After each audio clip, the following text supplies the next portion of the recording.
And James Butler, your opening statement. Good evening, DC, and thank you all for joining us, those that are joining us live and those that will join us later on. Thank you, Julie and Michael, for moderating this debate, and I want to thank the Office of Campaign Finance for agreeing to share this information to further the ends of democracy. As was mentioned, I'm James Butler. I'm running to be DC's 8th mayor, and I'm running because of the urgency of the time. I am a proud Washingtonian. I'm a former civil rights lawyer, and I'm also a former ANC. I have fought for fairness and equality for my entire adult life, and I want to bring that experience to the office of mayor. What DC doesn't need now is another career politician. We have tried it before, recycling council members to the mayor's office, or the mayors repeatedly holding the office, and every single metric in this city has moved in the wrong direction. I have a solid plan on crime, affordable housing, our homeless crises, and restoring our schools to making the grade. I am asking for your vote on June 21st. Thank you, Mr. Butler. And let's jump into questions. Mayor Bowser? This is James Butler. I'm running for DC Mayor, as you all know. You also know there was a debate that took place tonight on Fox 5, hosted by Georgetown University.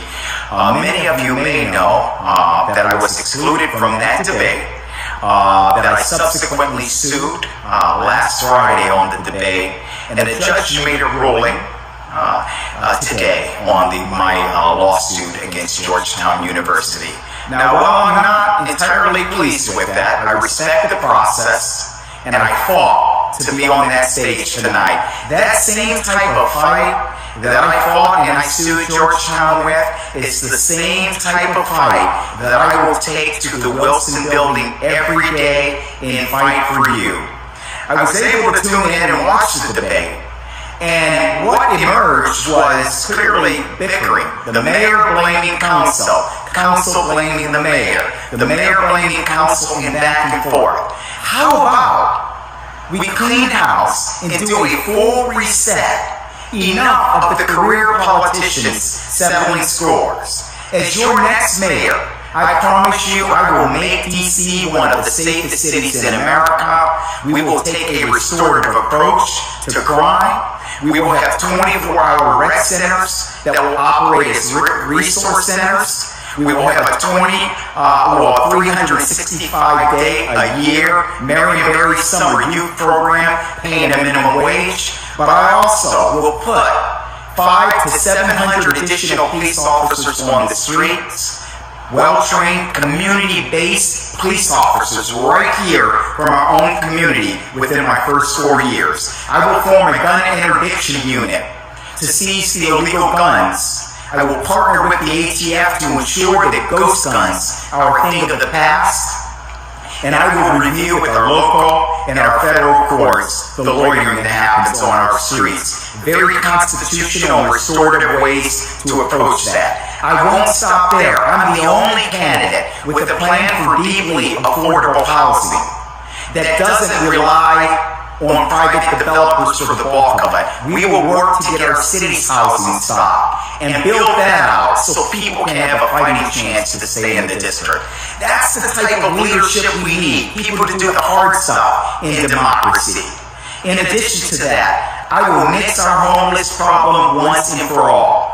We will get rid of this transitional housing and relying on those and provide long-term supportive housing with a robust mental behavioral health, addiction, jobs, and a full wraparound service. And I promise you that our schools will make the grade.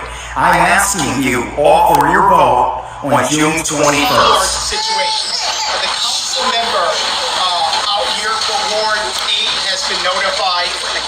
There's nothing that's happened. The at-large council member, I understand, has been notified, and the mayor. This building, we can't find anything in relation to it on DCRA's records, and we want some of the residents to talk. If we are quiet, if anyone's wondering why I'm going on social media about this, if we're quiet about it, it'll always be quiet.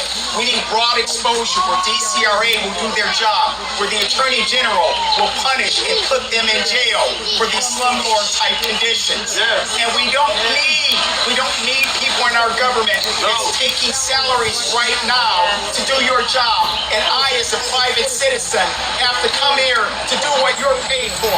So I'm going to call them out right now. Mayor House, Robert White, Rayon White, do your job. These are lives in real time. This is real time. These people are living with no plumbing, no air conditioning, water pouring down the sides of walls, syringes when they moved in here, underneath the kitchen sinks. Do your job or leave office. If you don't want to do your job, we don't need you there. Leave. Make it easy for us. Make it easy for us. So I want some of the residents to talk and espouse these deplorable, inhumane conditions. It's time that this city recognizes humanity, recognizes every part of the city. You can go do those things, those meet and greets, and at those $1 million mansions uptown. We need you to focus east of the river, right here.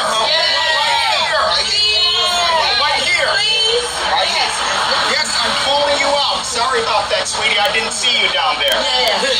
Someone's going to, they've been making all kinds of accusations. They're going to accuse me of kicking babies. I'm so sorry about that. But at any rate, Good morning, Facebook family and friends. I've promised you all that I will fight to make DC one of the safest cities in America. This morning, I woke up to the sounds of gunshots in my building, in my parking spot. I had to be let out by the police because there was a homicide literally feet away from where my car is parked in my garage. I'm right off of 8th Street Northeast. This is, I believe, the third homicide that has happened in this building. This is unacceptable in this city. We have begun to learn to accept the behavior that people, our young men, will die on the streets. We need someone that's going to protect this city. Literally, the body's still there. This is shameful because we have allowed our city to come under siege while our leaders want to defund the police or strip our public safety budgets. It's time we make DC one of the safest cities in America. Stay safe, folks. God bless you. And God forever bless the great District of Columbia. So long.